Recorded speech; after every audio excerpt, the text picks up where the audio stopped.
கரூர்ல சிபிஐக்கு கிடைச்ச செமையான முக்கியமான பல ஆதாரங்கள் இருக்கு.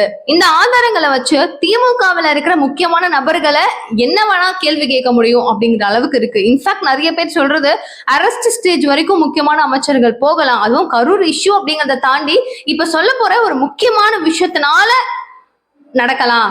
இப்ப இதுல இருந்து தெரியறது என்ன, 2026 அப்படிங்கிற இந்த ஒரு தேர்தல் களம் நிறைய விஷயங்களால எப்படி வேணா மாறுபடலாம் அப்படிங்கறது தான் சொல்ல போறேன். என்ன சஸ்பென்ஸாவே பேசுறேன்னு இருக்கும், பட் டீட்டெயிலா உள்ள போய் பேசுவோம் வாங்க. அனைவருக்கும் வணக்கம். நீங்க பாத்துட்டு இருக்கிறது கல்கரி நியூஸ்.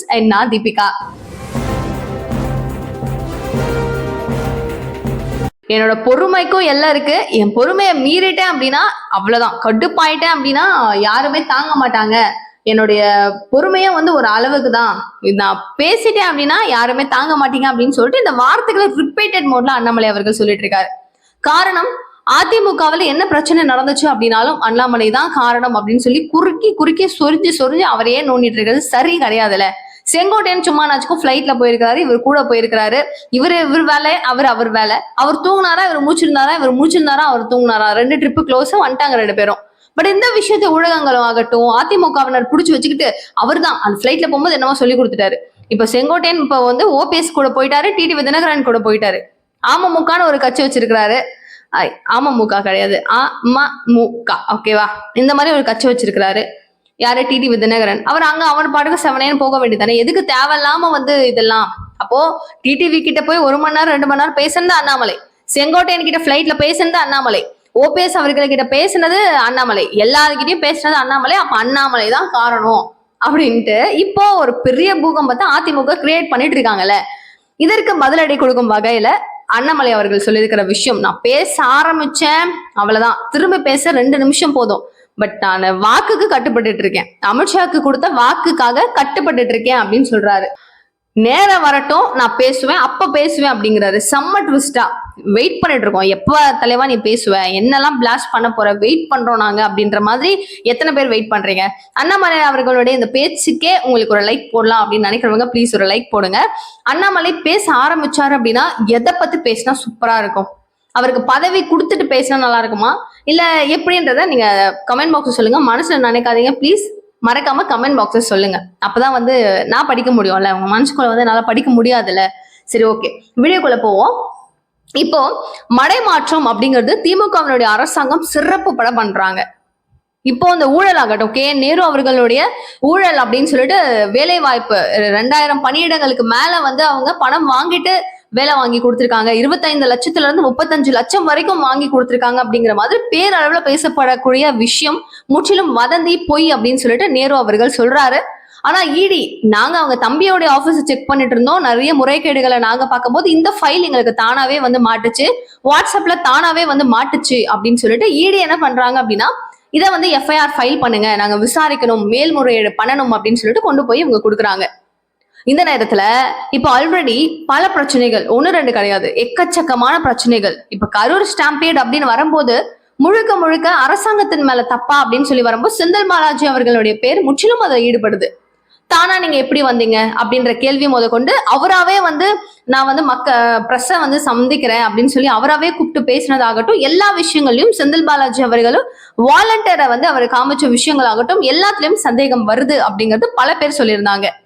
கூடுதலா அண்ணாமலை அவர்கள் சொன்ன விஷயமும் நீங்களாவே தானா பேசுறது சந்தேகமா இருக்குது அப்படிங்கிற விஷயத்தையும் அவர் சொல்லியிருந்தாரு. இந்த வகையில இப்போ கரூர்ல சிபிஐ என்கொயரி அப்படிங்கிறது வேற மாதிரி போயிட்டு இருக்கா. ஒரு சிசிடிவி ஃபுட்டேஜஸும் விடாம முக்கிய மெயின் ரோட்ஸ்ல இருக்கிற ஷாப்ஸ் அண்ட் வீட்டுல வச்சிருக்கிற கேமராஸ் அப்படின்னு சொல்லிட்டு எல்லா ஃபுட்டேஜஸுமே கலெக்ட் பண்ணிட்டு இருக்காங்க. இதுல இப்ப ஃபாரன்சிக் ரிப்போர்ட் அப்படிங்கிறதும் சீக்கிரமா வந்துடும். இப்ப ஃபர்ஸ்ட் நாங்க என்னென்ன தடயங்கள்லாம் கலெக்ட் பண்ணி வச்சிருக்கோம் அப்படிங்கிறது கூடிய விரைவில் காமிப்போம்.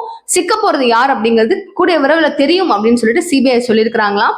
இதுல கூடுதலா கேட்கக்கூடிய நிறைய விஷயங்கள்ல முக்கியமான விஷயங்கள் அப்படின்னு எடுத்துக்கிட்டோம்னா, போஸ்ட்மார்டம் அப்படிங்கிறது 41 உயிருக்கும் ஒரே ராத்திரியில எப்படி பண்ண முடிஞ்சிச்சு? அதுவும் முதலமைச்சர் ஸ்டாலின் அவர்கள் வருகை இருக்கு, அவர் அந்த குடும்பங்களுக்கும் அந்த பிணத்துக்கு மாலை போடுறதாகட்டும் இதுக்கெல்லாம் பார்க்கணும் அப்படிங்கிறதுனாலவே அவசரமா செய்ததற்கான காரணம் என்ன? ஒரு பக்கம் நான் துபாய் போறேன் அப்படின்னு சொல்லிட்டு நம்ம டெபுட்டி சிஎம் கிளம்புனாரு, அவர் கிடுகிடுன்னு திரும்பவும் வராரு. இவங்க எல்லாம் உடனே கிளம்பணும் அப்படின்னா நம்ம இந்த பாடிஸ் எல்லாம் அரேஞ்ச் பண்ணி வைக்கணும், அதுக்காக பண்ணீங்களா? வேற ஏதாவது முறைகேடு நடந்திருக்கா அப்படிங்கிற பல கேள்விகளை அங்க கேட்கப்படுது. சோ இந்த போஸ்ட்மார்டம் பத்தின சம்பந்தப்பட்ட பிரச்சனைகள்ல முதல்வர் அவர்கள் ஒரு விஷயம் பேச, சம்மந்தமே இல்லாம ஒருத்தவங்களும் அமைச்சர்களும் ஒன்னு பேச, இதுலதான் எங்களுக்கு சந்தேகமே இருக்கு அப்படின்னு சொல்லக்கூடிய அளவுக்கு பல சர்ச்சைகள் உள்ள இருக்குது.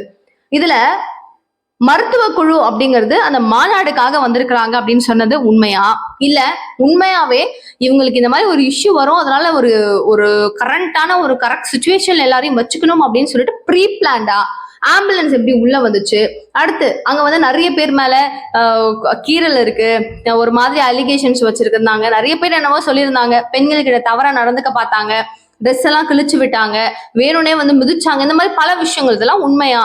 சிசிடிவிய அங்கங்க எடுத்தோம் அப்படின்னா எங்கேயாச்சும் ஒரு ஆதாரம் அப்படிங்கிறது கிடைக்கும். ஈவன் ஒருத்தர் செருப்பு வீசுறத கூட பச்சையா புடிச்சிட்டாங்கல்ல, மாட்டிக்கிட்டாங்கல்ல, யாரா இவர் ஏன் பண்ணாரு அப்படிங்கிறதும் தெரியுதுல்ல. சோ இந்த மாதிரி நிறைய விஷயங்கள், இது எல்லாத்தையுமே அவங்க தெளிவுபட பிடிப்பாங்க. இது பிடிச்சிட்டு அதனுடைய முறைகேடு என்ன நடந்திருக்கு அப்படிங்கிறது கண்டிப்பா சிபிஐ என்கொயரியில கிடைச்சிரும். இதுக்கப்புறம் வேற மாதிரி சிக்க போறாங்க அப்படின்னு சொல்லப்படுது. இதுக்கு நடுவுல prevention of money laundering act அப்படின்னு சொல்லக்கூடிய PMLA அப்படின்னு சொல்லக்கூடிய இது சட்டவிரோதமான பண பரிமாற்றம் அப்படின்னு சொல்லுவாங்க. இதுதான் இப்போ ஒரு பெரிய கேஸ் ஆகும் போது. நம்ம முன்னாடி பேசியிருந்தோம், கே நேரு அவர்கள் பத்தி பேசியிருந்தோம், நிறைய விஷயங்கள் பேசியிருந்தோம். இதுல இப்ப வந்து பாத்தீங்கன்னா எல்லாமே நிலுவையில இருக்குது. இந்த கேசஸ் எல்லாமே என்ன ஆகுது, நிலுவையில இருக்குது. சிபிஐ என்கொயரிஸ்க்கு போயிட்டு தான் இருக்குதே தவிர இதற்கான ஒரு முடிவு அப்படிங்கிறது வரல. ஆனா நான் இப்ப சொல்ல போற ஒரு விஷயம்னு சொல்லலாம், அது இதுதாங்க.